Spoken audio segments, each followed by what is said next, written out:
Сегодня в 16 часов на переправе Якутск-Нижний Бестях официально опустили шлагбаум и перевели светофор на красный свет.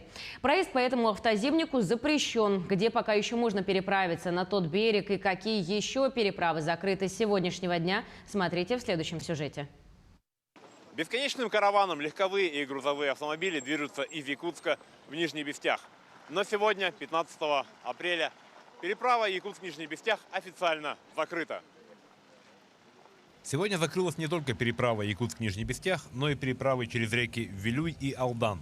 До понедельника на ту сторону реки можно будет официально переправиться лишь по автозимнику Хатас и Павловск. Но и он будет закрыт уже в понедельник. Завтра уже у нас начинаются работы по государственному контракту производства весенне-летне-осенних видов работ. Завтра подрядная организация будет заниматься здесь демонтажом будки, знаков и светофорного объекта, и шлагбаума. Останется только знак, который предполагает, что движение по ледовому автозимнику запрещено.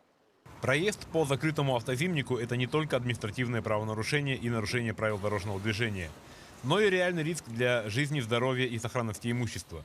Ведь прежде чем принять решение о закрытии переправы, контролирующие органы проверили состояние автозимника, и состояние его на текущий момент неудовлетворительное.